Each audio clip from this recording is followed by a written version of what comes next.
सर्व यूट्यूब फॅमिलीला जय भीम नमो बुद्धाय. मी आज करणार आहे मस्त अशी खिचडी. तर या ठिकाणी ही आहे लसूण आणि कोथिंबीरची पेस्ट. इथे मी ठिकाणी घेतले 2 कांदे, 3 ते 4 हिरव्या मिरच्या, 1 आलू, 2 टमॅटो, कोथिंबीर जेवढी आपल्याला घ्यायची असेल तेवढी आपण घेऊ शकता. मला कोथिंबीर आवडते त्याच्यासाठी थोडीशी जास्त घेतलेली आहे.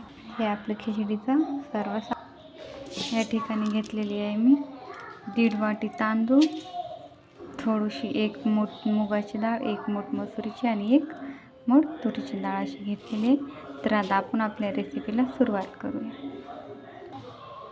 तर मी या ठिकाणी टाकणार आहे 2 ते 3 माप गोड तेल.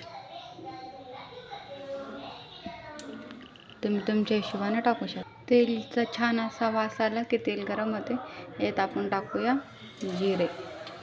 जिरे छान असे तडतडले की याच्यात आपण टाकूया मोहरी.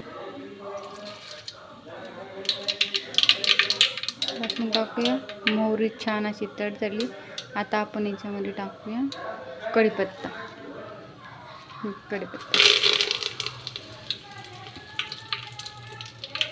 आता आपण याच्यात टाकूया कांदा आणि मिरची. मी ह्याच्यामध्ये कांदा, लसूण आणि कोथिंबीरची पेस्ट आणि मिरची टाकली आहे. तर छान आपण याला मस्त असं लालसर होईपर्यंत मिक्स करून घेऊया. आपला कांदा छान असा लवकर फ्राय होण्यासाठी चवीपुरतं मीठ टाकून घेऊया याच्यात आपण. आपला कांदा मस्त असा आता क्रिस्पी छान कलर आलेला आहे. आता आपण इथे टाकूया आलू आणि टमाटे.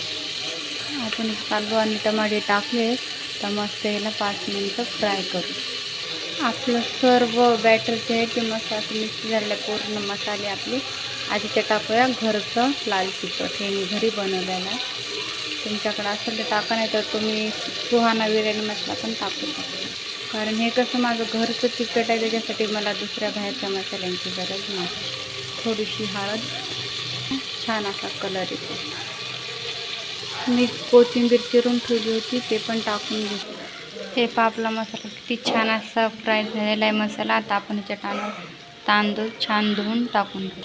मी इथे छान असे तांदूळ धुवून टाकले. आता आपण ह्याला मस्त असं मिक्स करून घेऊ.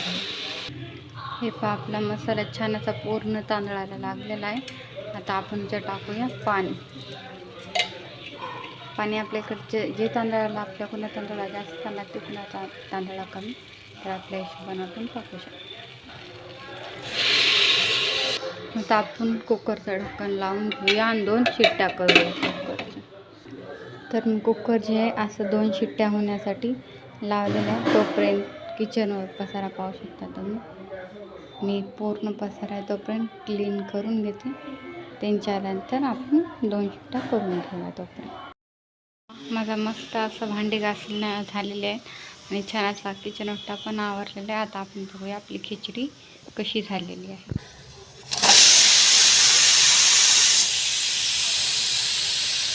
तर हे आपली खिचडी किती सुंदर प्रकारे तयार झालेली आहे. तर आपला छान असा भात तयार आहे खिचडी. तर तुम्हाला खिचडी कशी वाटली नक्की कमेंटमध्ये सांगा आणि माझे व्हिडिओ नक्की पाहायला कमेंट आणि शेअर करा आणि सबस्क्राईब करा. जय भीम. बाय.